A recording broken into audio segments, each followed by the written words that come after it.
Feeling hungry? We're taking you on a tour of 6 restaurants as unique as the food they serve. Let's dig in. Nestled in between the Skincare Love Beauty Spa and Advani's Pest Control School here in Elmhurst, Queens, is Indo Java, a 2-aisle mini-mart for all things Indonesian. But every Tuesday, it turns into the city's smallest restaurant with truly authentic Indonesian food. Hi! Welcome to Warung Selasa. You're in luck. You got the best table in the house. This is the one. Have a seat. It's also the only table.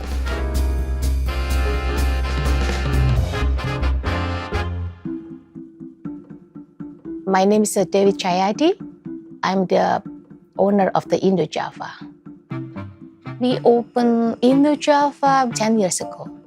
Every Tuesday, I cook right here for all the customers. We call Warung Selasa, so it means Tuesday food stall. This little soubrette turned one-table pop-up restaurant isn't complete without one of the smallest kitchens in the world. Our kitchen is very tiny. It's a love kitchen because just enough for 2 person. 2 people might be a stretch. It's half the size of a broom closet, but it doesn't stop Dewi from whipping up classic Indonesian fare like gudeg and rendang ayam.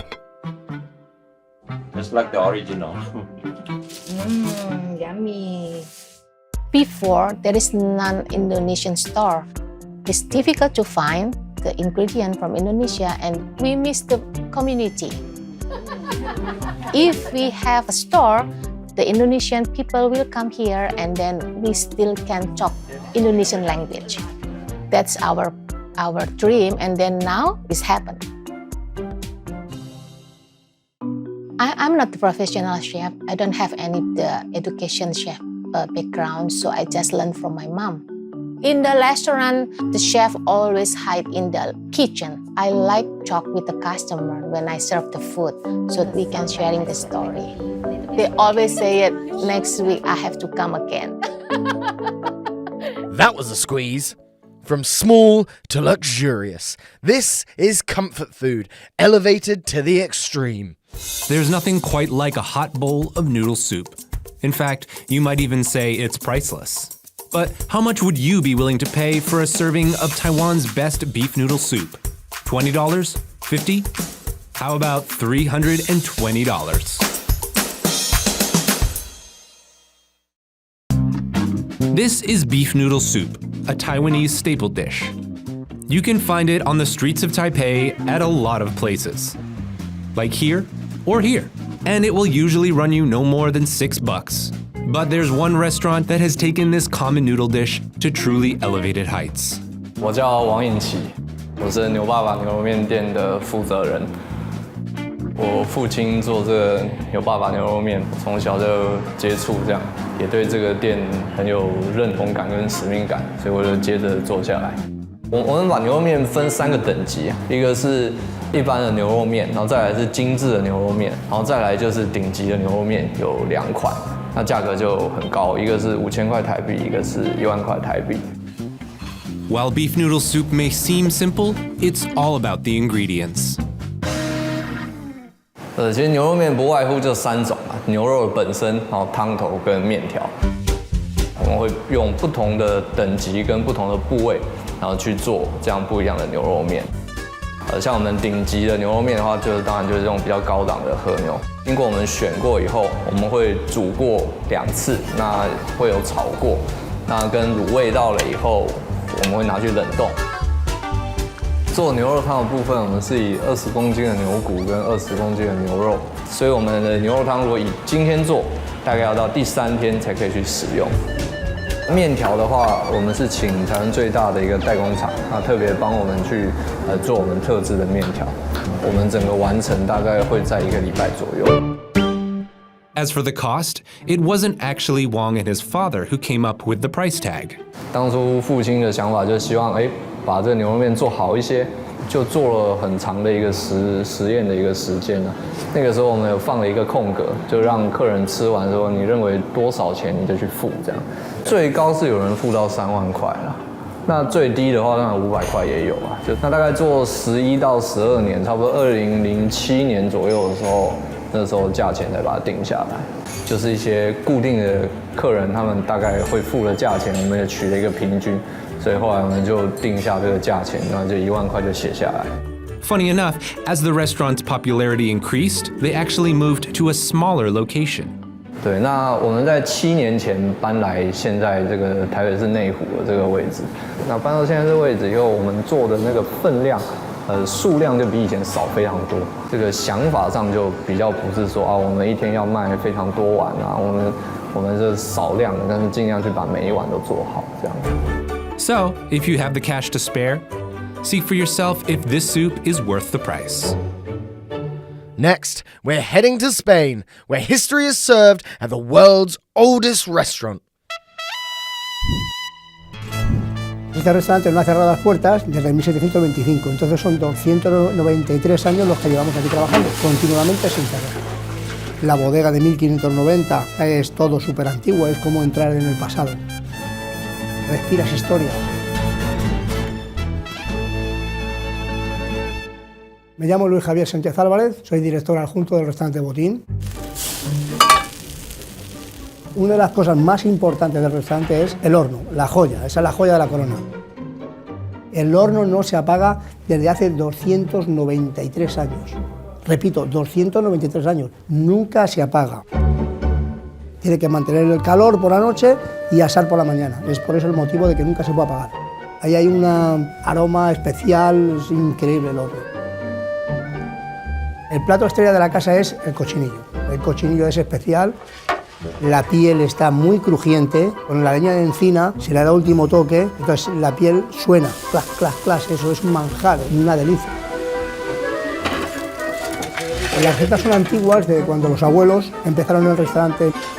Se ha continuado con esas recetas de siempre. Entonces son exactamente igual que cuando el abuelo empezó en la cocina y enseñaron a los cocineros, y eso siguió la tradición, enseñándose de unos a otros, unos a otros, unos a otros. Los nuevos restaurantes de hoy son platos muy certificados, todo muy diseñado, con dibujitos. Nosotros no podemos hacer eso. Nosotros le damos un buen cochinillo con unas buenas patatas, un buen plato de jamón, que se ponga aquí la servilleta aquí uno a disfrutar y a ser felices. Llevo aquí ya 41 años y es como mi casa. Yo aquí estoy, como se dice, pez en el agua. Es importante mantener las tradiciones y las comidas, que no se pierdan, las recetas antiguas. Imagínase que esto se cerrara y las recetas se perdieran. Drama, digo yo. Esperemos que todo siga adelante, continuado, y que sigamos muchos años aquí. Now get ready for breathtaking landscapes. This Swiss restaurant offers meals with a side of adventure. To get by car here is not possible. You really have to hike. This restaurant has been perched in the Swiss Alps for 173 years, and the trek has always attracted hungry hikers. But it's steep, nearly 5,000 feet up. Hello and welcome to the Escher.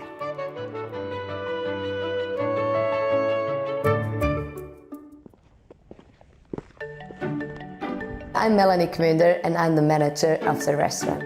Our food is very traditional. We got like sausage cheese salad or nut croissant.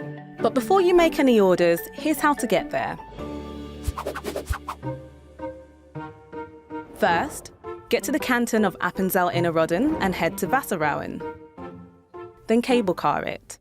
You'll go up a distance of over 2,000 feet to the Ebenalp mountain. Once you get there, have your hiking boots ready for a 15-minute steep hike.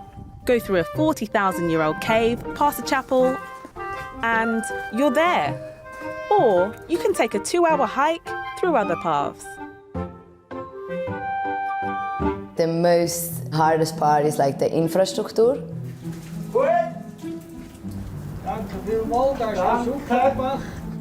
Every chair, beer, all the food, everything has to come by cable car. If there is anything really big and heavy, we're gonna use the helicopter. We got electricity from the cable car. We got the fresh water from the snow and the rain. In the cave is a big pot of water, and when this is empty, we have to buy the water.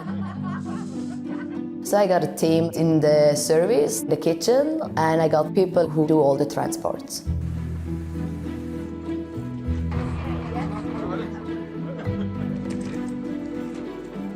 And me. For me, it's like a really special feeling to be here. My favorite part of the day is when I'm standing up, get a coffee, and just sitting out of the terrace. It's just quiet and it's just relaxing. Most people who came here, they are really happy. They feel the magic. So you wake up and you see everything. It's just unbelievable. Every time I get here, it's just wow. What a view! Back on ground level now with a restaurant bringing the flavors of Haiti. Los primeros haitianos nos decían, amiga, yo no comer tortilla, yo no comer tacos, no. De ahí se fueron comunicando uno al otro que ya se vendía comida haitiana aquí. Fue como empezaron a llegar. Ellos nos dicen, aquí es un pedacito de Haití, amiga.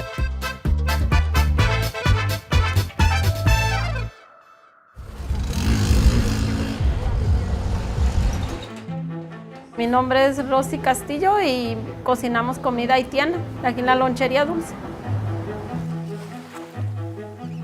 La mayoría de haitianos venían a pedir refugio a Estados Unidos, pero pues ahora sí que se encontraron con una mala noticia que ya no los dejaron pasar.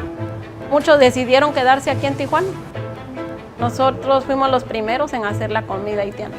Muchos decían, amiga, yo no tengo dinero, no traigo. Les dábamos la comida también. O sea, los primerititos sufrieron mucho. Ellos sí llegaron muchos sin dinero, sin ropa, porque nos robaron todo y pues no traían ni cobijas. Y pues les dimos cobijas aquí. Ahorita ya hacemos varios, o sea, se hace el buñón, el arroz blanco con soscuá, manita de puerco en leguín. La mayoría aquí la comida es picosa, pues ellos sí comen picante, pero no como nosotros lo comemos. Su sazón pues es muy diferente a la de nosotros. Hay algo que te une, que es de tu tierra y que sabe que lo vas a comer algo de tu país. Muchas veces nos dicen, mi abuelita lo hacía así. Esa forma de decirnos pues sí nos entra sentimientos. Sí, los últimos que se fueron vinieron y nos daban las gracias.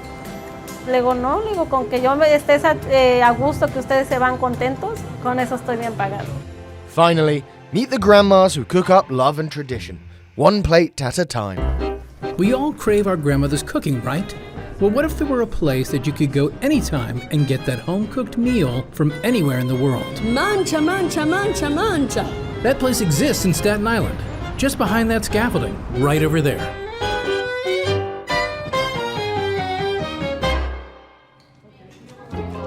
Meet Joe. He's Italian by way of Brooklyn. My name is Jody Scaravella, and I own Enoteca Maria. We don't employ chefs, we employ grandmothers. When Joe opened the restaurant in 2006, he noticed something.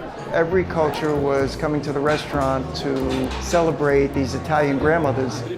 So I thought to myself, how nice would it be if we celebrated everybody's culture?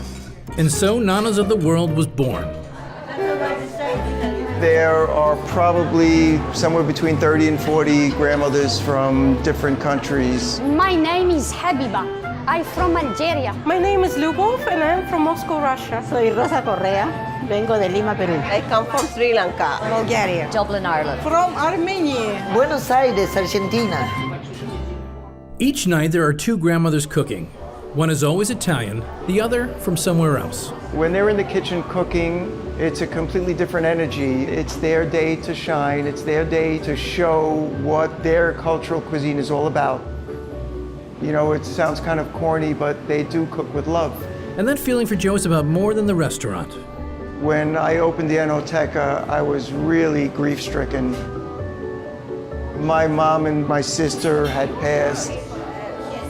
It was comforting to have these grandmothers in the kitchen cooking, and you know, they would pinch my cheek and say, you want to try this? And at that point I realized that what we were doing was much bigger than I thought it was going to be. When you walk through the restaurant, if you listen, every table that you pass by, they're talking about their mothers or they're talking about their grandmothers. It kind of evokes a trip down memory lane.